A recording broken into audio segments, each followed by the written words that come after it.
que realizamos desde Integra, una empresa de consultoría tecnológica y de estrategia. Para que no nos conozcáis, dentro de Integra tenemos distintas líneas de servicio, distintas líneas de negocio y una de ellas es la parte de consultoría. De hecho, Carla y yo estamos en la línea de negocio de consultoría y tenemos distintos servicios y distintas áreas que ofrecemos a los clientes como servicios para la gestión, organización y mejora de la estrategia empresarial. Dentro de esas áreas está la parte de seguridad alimentaria, en la que contamos con Carla como consultora experta en este área. Y ella nos va a hablar de estos cambios, la versión 8 que se ha producido en la norma IFS Food, una de las normas que sin duda más empresas tienen implantadas en relación con la seguridad alimentaria. Y bueno, sin más dilación, dejo a Carla para que nos haga la presentación. Hola, buenos días, muy buenos días a todos. Lo primero, gracias Ana, gracias Bea por introducir este webinar. Bueno, me presento nuevamente, soy Carla Nguyen, consultora de Integra Tecnología y en este webinar vamos a hablar sobre cuáles son los principales cambios, ¿no?, que ha tenido esta norma de calidad como es IFS Food. Bueno, recordaros que actualmente estamos en la versión número 8. Bien. En primer lugar, para aquellos que estéis conectados y quizás no estéis tan familiarizados con esta norma, la norma ISFU se trata, bueno, es una norma que está acreditada y lo que busca es auditar el cumplimiento tanto de producto como de proceso, garantizar, pues bueno, que estas dos partes estén basadas principalmente en la seguridad alimentaria y en la calidad de ese producto final, ¿no?, y de ese proceso de producción. Los pilares fundamentales en los que se basa esta norma, IFS Food, se sustentan en, bueno, pues, en expandir, en difundir esa confianza tanto al cliente como al consumidor final, que es quien al final pues, va a administrar ese producto, va a consumir ese producto.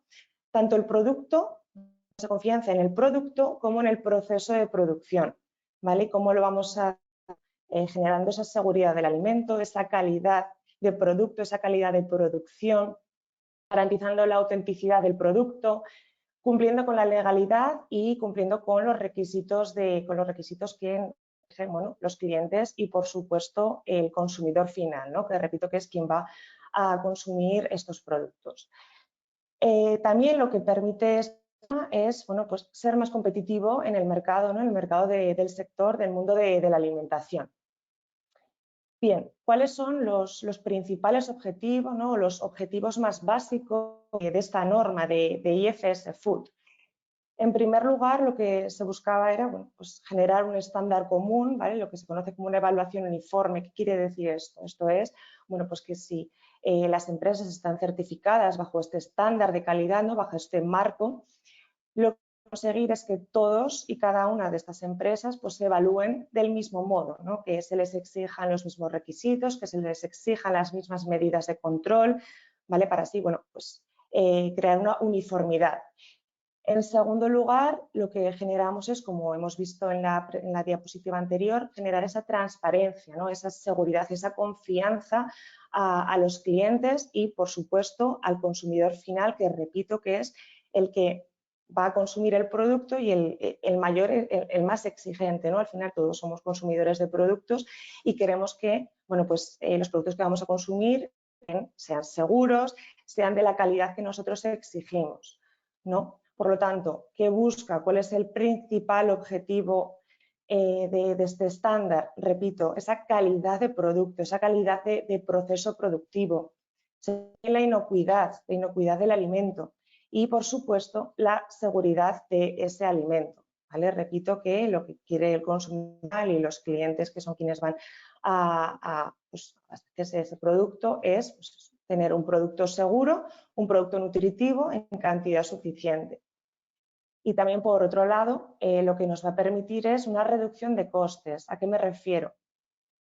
Si bien es cierto que al final, cuando se está certificado en un marco de calidad, en un estándar de calidad, ¿no?, como es en este caso IFS Food, lo que conseguimos es trabajar bajo unas buenas prácticas de higiene, unas buenas prácticas de fabricación en el día a día, y esto va a ayudar, va a favorecer la prevención de cualquier tipo de contaminación que pueda darse a lo largo de toda la cadena de producción, ¿no?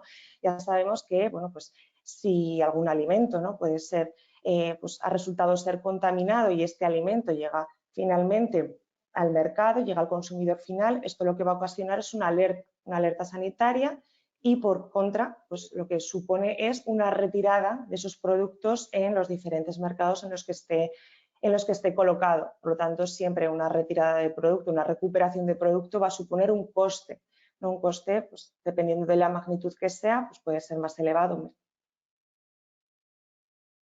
Bien, como hemos dicho al principio, esta norma de calidad, de seguridad alimentaria, IFS Food, se actualizó, ¿vale? Se actualizó recientemente la nueva versión. Anteriormente estábamos en la versión 7 y ahora estamos en la versión número 8. Esta actualización se publicó en abril, el abril del año pasado, ¿vale? A partir de octubre del año pasado, a partir del 1 de octubre, era voluntario certificarse bajo esta versión, bajo la versión 8 de IFS Food, y ya fue a partir de enero de este año cuando ya todas las empresas que se fueran a someter a esta certificación de IFS Food, pues bueno, era obligatorio realizarlo en base a la versión 8. ¿Okay? ¿Cuáles eran ¿por qué se actualizó esta versión, ¿no? ¿Por qué se dio el salto de la versión 7 a la versión 8? Bueno, en primer lugar, lo que se buscaba era conseguir una alineación con las publicaciones que se han ido realizando recientemente en la legislación, en el Codex Alimentarius, en las bases de los principios generales de higiene, ¿vale? Que todo esto se revisó en la ISO 22. En segundo lugar, el segundo objetivo, lo que se buscaba también con la actualización de esta versión, la actualización de la norma, era reducir un poco la burocracia para las entidades de certificación, ¿no? Que al final no fuera tanto documental, sino que fuera algo más práctico, lo que hemos hablado al principio, lo que se busca con esta certificación, certificándoos con esta norma de calidad, es garantizar esa seguridad, esa calidad e inocuidad, tanto en el producto como en el proceso productivo. Entonces, lo que se buscaba era evaluar in situ en planta todos estos factores, ¿no? También se garantiza un mayor apoyo a las entidades de certificación y, por lo tanto, a los auditores de certificación. También, por otro lado, no sé si algunos os habréis descargado la nueva versión, pero bueno, se aclaran nuevas terminologías o quizás se da una explicación más clara, ¿no? Más exhaustiva de ciertos términos que quizás eran un poco ambiguos y no estaban del todo claros, ¿no? Pues bueno, ya lo podéis consultar en la norma, en la versión número 8, en el anexo 12, en el glosario. Bueno, pues tenéis ahí todos los términos, todos los conceptos con los que se maneja esta norma. Y por último, y no menos importante, por supuesto, garantizar la mejora continua, ¿no? La mejora continua tanto del producto que se está elaborando como del proceso de producción, de instalaciones, etcétera. Lo que se busca con estas normas es no estancarse en un mismo procedimiento, ¿no? En un mismo proceso productivo, sino ir a más, ir mejorando procesos, ir mejorando productos, ¿vale? Bien. ¿Cuáles han sido los principales cambios en esta versión? ¿Vale? Repito, en la versión 8 de esta norma de certificación IFS Food. Los vamos a ir viendo más detalladamente en esta presentación, ¿vale? En primer lugar, se han actualizado los sistemas de puntuación, ¿vale? Se han actualizado, no sé si, recordaréis que anteriormente, había un sistema de puntuación, ¿no? Ahora lo veremos, pero bueno, la calificación como B pues desapareció en la antigua versión, la versión 7, pues la han reincorporado. En segundo lugar, otro de los cambios que se hace, se ha mantenido, ¿no? En el tiempo estas auditorías no anunciadas que pues tanto preocupaban a todas las empresas, ¿no? Ahora lo veremos. También se han actualizado o se han modificado un poco los tiempos de auditoría. La nueva terminología que hemos visto en la diapositiva anterior, ¿vale? Que repito que la podéis consultar en el anexo 12 de la norma, ¿vale? Se han establecido, se establece una obligatoriedad de desarrollar, de implantar los procedimientos, los controles basados en riesgos, ¿vale? En los riesgos, lo que se conoce como evaluaciones de riesgos.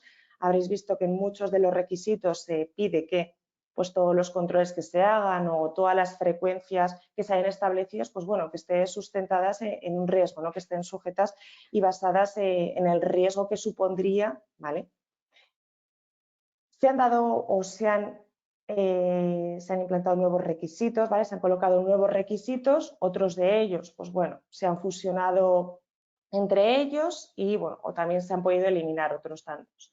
Bien, se han reducido los capítulos, lo dicho, pues hay muchos que se han fusionado o se han reubicado, hay requisitos que se han reubicado, por lo tanto se han reducido. Antes en la versión 7 teníamos 6 capítulos en la norma, bueno, pues actualmente se cuenta con 5 capítulos, ¿vale? Como veis ahí hay un total de unos 232 requisitos a cumplir, ¿vale? Para poder pues, obtener ese certificado en la auditoría de certificación IFS Food. Bien. Entonces, entramos a detallar un poco bueno, lo que hablábamos de los cambios en esta norma, en esta versión. ¿Vale? Como os he comentado, en la versión 7, la desviación, bueno, pues, para quien no lo sepa, esta norma ¿vale?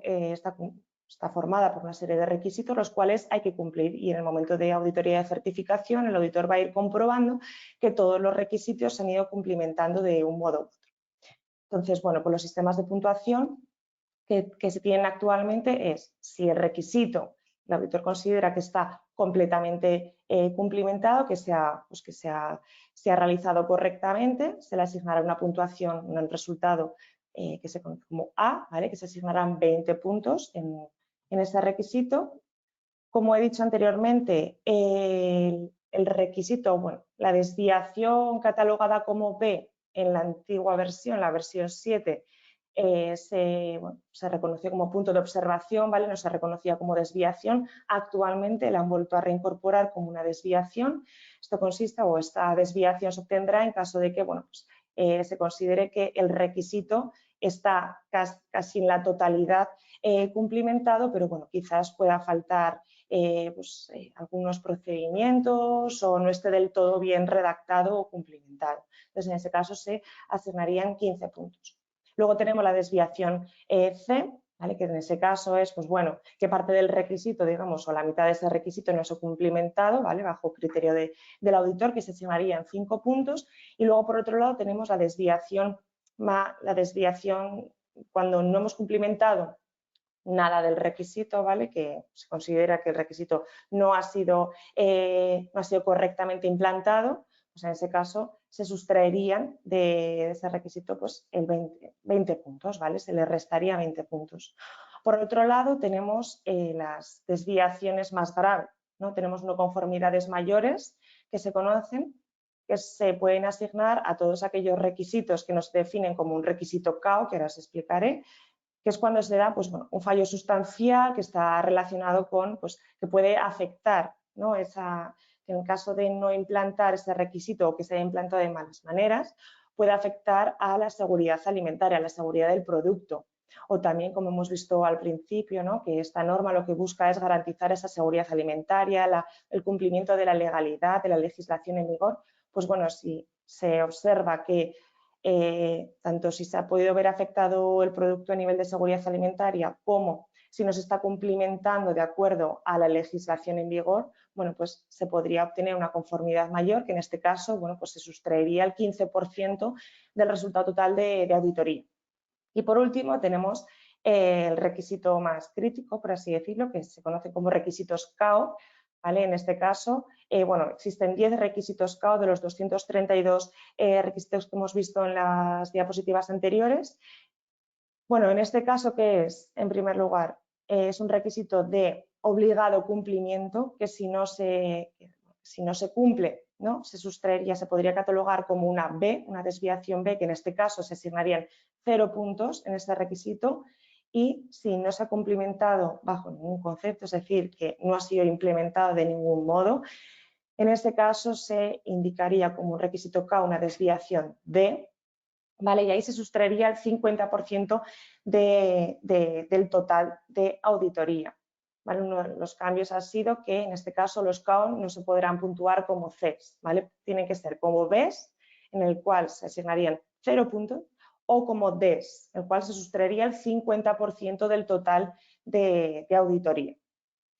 Por otro lado, como comentaba, se mantienen en el tiempo estas auditorías no anunciadas, ¿vale? Estas cuando se realizan, cuando se pueden realizar, bueno, es de obligado, se deben realizar sí o sí, ¿bien? En un ciclo de 3 auditorías de 3 años, uno de ellos tiene que ser una auditoría no anunciada. En este caso, el auditor, la entidad de certificación, se pondría en contacto con las empresas para notificar cuándo le correspondería, ¿vale?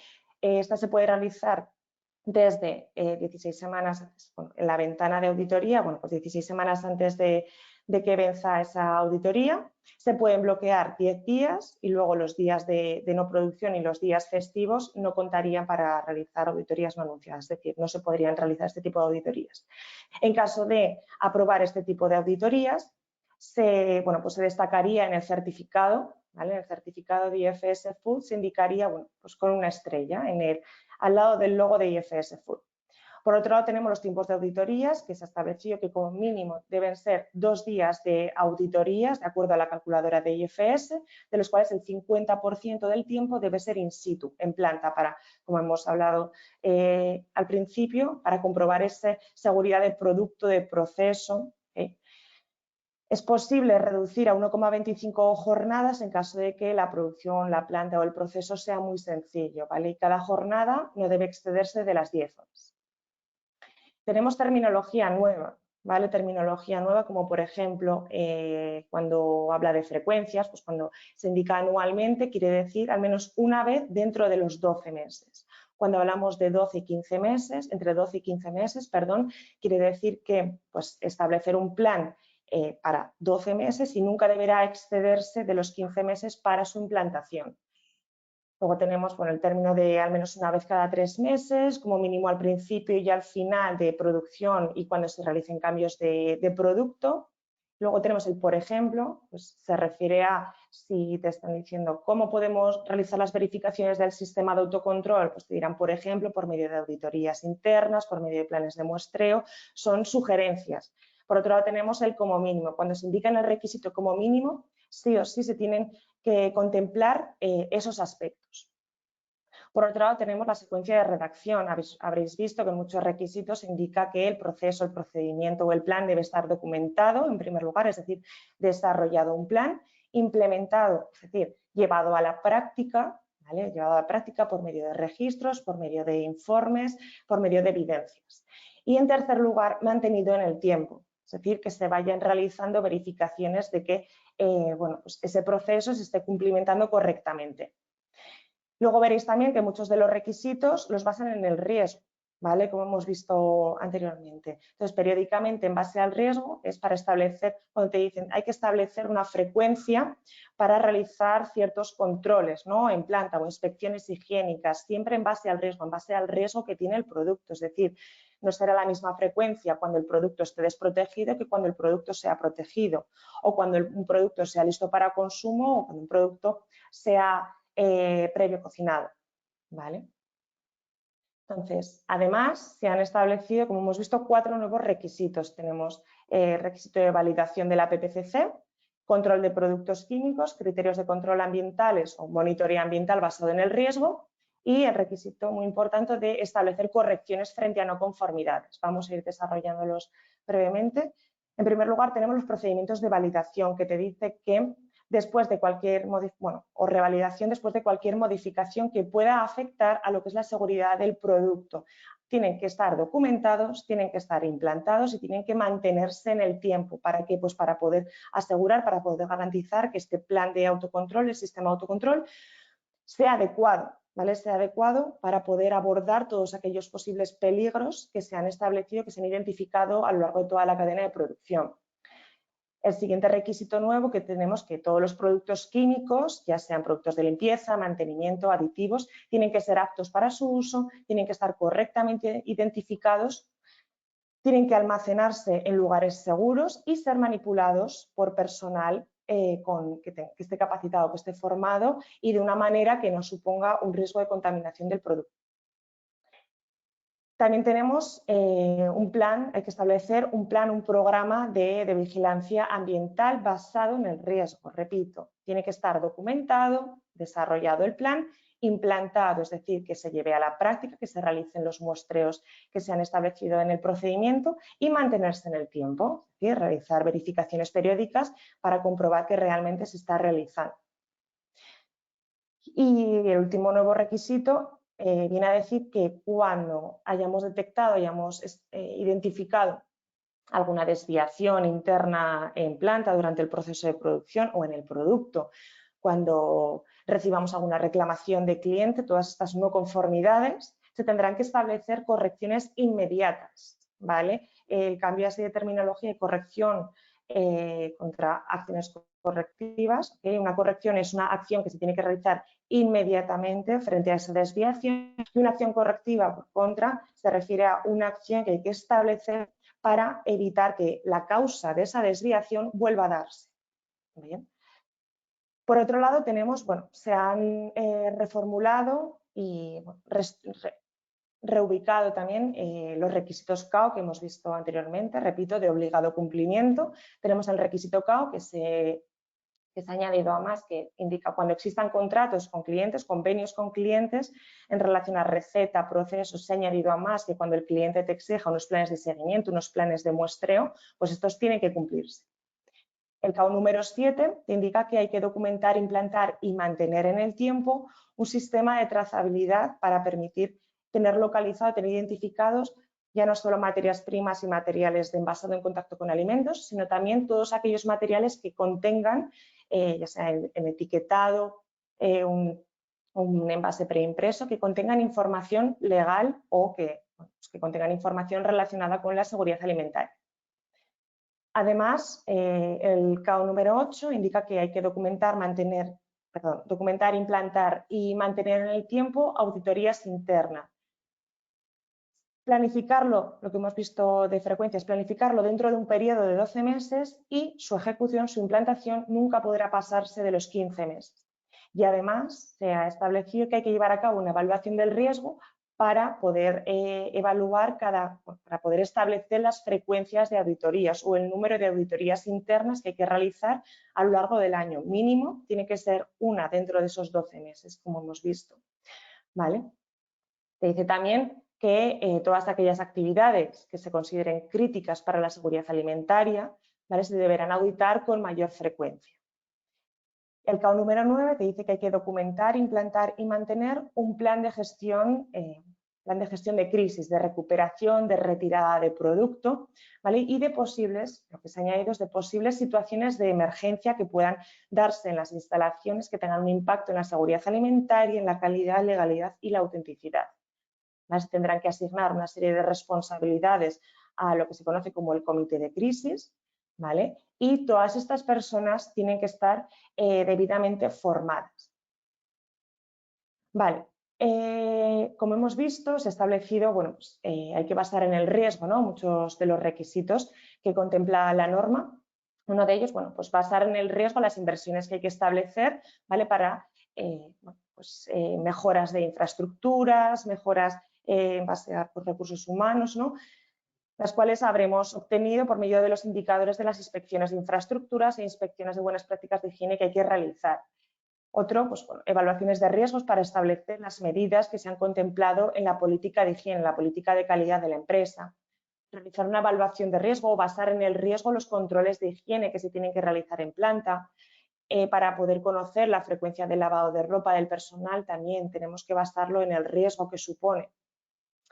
Para realizar el plan de monitoreo ambiental del entorno, pues también tenemos que hacer un estudio del riesgo, una evaluación del riesgo para conocer el impacto que tiene el entorno. Una evaluación del riesgo para establecer planes de verificación de acciones de limpieza, inspecciones de productos entrantes, es decir, de materias primas, qué controles tenemos que hacer cuando se recepcionan materias primas, materias auxiliares. Una evaluación o basar en el riesgo los alérgenos que pueden estar contemplados o que pueden estar presentes, ya sean como presencia voluntaria o involuntaria en las materias primas que incorporamos en las instalaciones. También basar en el riesgo, como hemos visto en el requisito CAO, esas frecuencias de auditorías internas, ¿vale? Mínimo una al año, mínimo una en 12 meses y de ahí a más auditorías. Por otro lado, tenemos, bueno, como hemos estado viendo hasta ahora, cambios en la versión, la importancia que tiene implantar correctamente todos los requisitos. Bien, pues también tenemos otros cambios que pueden ser relevantes. El tema de cultura de la seguridad alimentaria es un aspecto muy importante, es muy importante concienciar a todo el personal en materia de seguridad alimentaria, en materia de calidad del alimento, de inocuidad, ¿vale? Para poder garantizar, volvemos atrás, esa confianza, para poder trasladar esa confianza, esa tranquilidad, esa transparencia al cliente y al consumidor final, ¿vale? La cultura de seguridad alimentaria son pues, una serie de hábitos, de rutinas basados en esas buenas prácticas de higiene que estamos hablando durante todo este webinar, ¿no? ¿Cómo podemos trasladarlo al personal? Pues por medio de la comunicación de las políticas que se han establecido en la planta, por medio de pues, comunicar las responsabilidades que tiene el personal dependiendo de los diferentes puestos de trabajo. Bueno, pues establecer unas fichas de trabajo y esas fichas deben ser trasladadas al personal, que sean conscientes de las responsabilidades que tienen. Formación del personal, ¿vale? Y ya no solo formación, sino formaciones continuas. Es decir, que estén constantemente pues bueno, al día, ¿no? Realizar evaluaciones de ese rendimiento. Sí que es cierto, pues la norma te dice que bueno, hay que hacer inspecciones de buenas prácticas de higiene para comprobar que el personal realmente pues, lleve a cabo las normas basadas, las normas que se indican en las políticas de buenas prácticas, en las políticas de calidad, ¿no? Pues bueno, ahí lo de la medición del rendimiento del personal. Tenemos por otro lado, bueno, pues la PPCC, el sistema de autocontrol, ¿vale? Análisis de peligros y puntos de control crítico, que está enfocado principalmente en códex alimentarios. Tenemos que tener presentes cuáles son las etapas de control o puntos de control crítico que habremos establecido previamente para poder bueno, pues tener esas etapas que son consideradas como más significativas en materia de seguridad alimentaria, bueno, pues tenerlas bien controladas por medio de medidas de vigilancia, medidas de verificación, tener muy presente las medidas de higiene del personal. Bien, en relación al proceso de producción, bueno, pues también otro de los requisitos indispensables es realizar trazabilidades de producto, de materia prima, de material de envasado. Bien, aclarar que pues ahora el envasado primario, ¿no? Lo que se conoce como envase primario, se refiere a lo que es la unidad de venta. Si la unidad de venta es pues, una caja completa con producto en su interior, pues la trazabilidad deberá realizarse al completo. Lo dicho, las auditorías internas que hay que realizar en base al riesgo, ¿okay? Siempre las actividades o los procesos o los requisitos que consideremos de más criticidad se deberán hacer con mayor frecuencia frente a requisitos de la norma que quizás están más controlados o, bueno, por medio de las inspecciones de infraestructuras, de higiene, ¿vale? de muestreos, se compruebe pues, que están más controlados. Y por último, repito, el control ambiental, ¿vale? El monitoreo ambiental por zonas, lo mismo. Hacer una evaluación del riesgo no es lo mismo, no se va a realizar el mismo muestreo en una zona donde el producto esté desprotegido, en una zona de producción donde el producto es más vulnerable. No se van a hacer los mismos controles que en una zona de ya producto envasado, producto protegido, en un almacén o incluso en una recepción. ¿Okay? Bueno, pues esa ha sido toda la información que os quería transmitir. Espero que, pues, que os haya aclarado algunas dudas que os pudieran surgir a algunos y bueno, pues que os introdujera la norma a otros que quizás lo conocíais menos. Muchas gracias, Carla. Como os decía al principio, disponéis del panel de preguntas para mandarle a Carla las dudas que tengáis. De todas formas, si os surgen a posteriori, mañana os mandaremos un email con el dato de contacto de Carla y la grabación de la sesión. Vale, estoy viendo que una persona nos pregunta que qué diferencia hay entre competente y formado y entre validación y verificación. Vale, bien. Buena pregunta. A ver, la diferencia entre competencia, ser competente, porque hay muchos requisitos en los que se menciona que hay que ser competente y otros requisitos que se menciona que tiene que estar formado el personal, ¿no? La diferencia es clara. Una persona competente es una persona que, bueno, pues puede aportar evidencias claras, ¿no? Por ejemplo, por medio de estudios realizados previamente, por medio de la educación, por medio de cursos de formación o incluso por experiencia en esos puestos de trabajo, ¿no?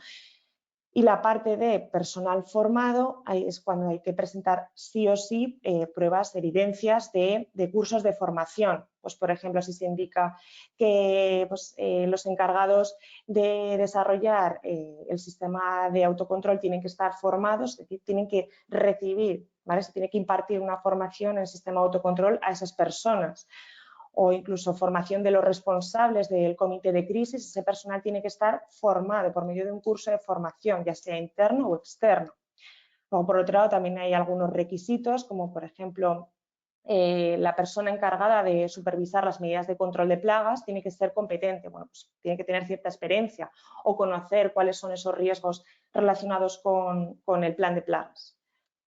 Y por otro lado, la pregunta de verificación y validación, que sí que quizás hay un poco de más dudas, sí que es verdad que la norma te dice que, bueno, una validación de las medidas de control o validación de los límites críticos, de esas etapas de control o etapas de control crítico, se realiza por medio de, bueno, obtener evidencias, obtener resultados de que esas medidas de control en caso de que se implementen correctamente, van a dar resultados satisfactorios. ¿Cómo podemos establecer una validación por medio de o desarrollar o realizar la validación de este sistema de autocontrol por medio de búsqueda bibliográfica, de datos científicos? La legislación que tenemos en vigor resuelve pues, bueno, muchas dudas de cuándo tenemos que establecer o qué límites tenemos que establecer en ciertas etapas.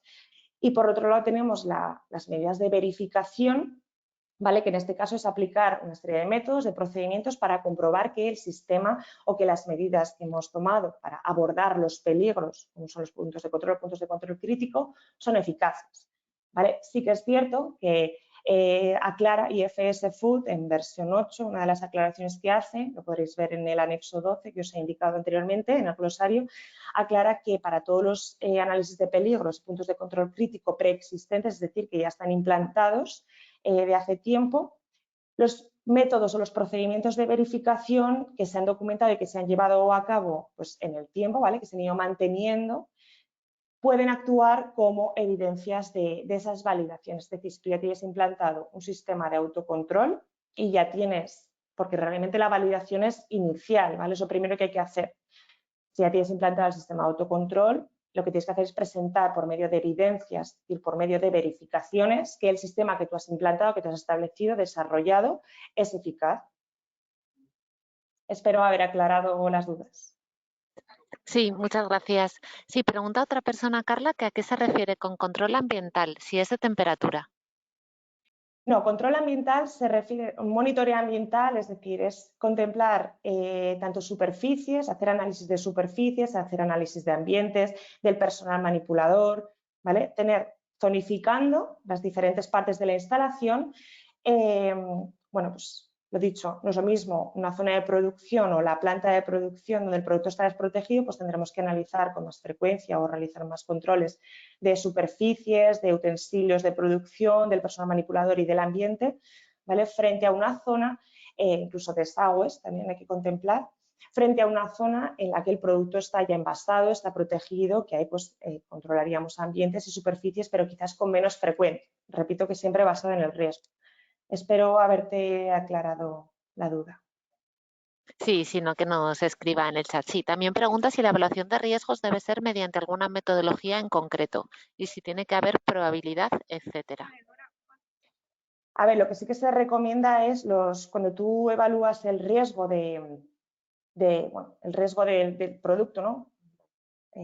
Valga la redundancia, de poner en riesgo el producto, sí que está bien contemplar la probabilidad o realizar en base a un histórico, ¿vale? Y la gravedad, sí que pues, tienes que contemplar la gravedad que tendría que ese producto, ¿vale? Fuera contaminado, es decir, por medio de un histórico, o llamado probabilidad, y los factores probabilidad histórico y gravedad es lo más recomendable. Muchas gracias, Carla. Sí, yo creo que ya no hay más preguntas y de todas formas, lo dicho, si surgen, mañana recibirán un email con tus datos de contacto y con la grabación de la sesión y la presentación en PDF. Bueno, muchas gracias a todos. Hemos cumplido en tiempo. Bueno, nos hemos pasado un poquito, son y 6, pero ha estado muy bien. Muchas gracias, Carla. Muchas gracias.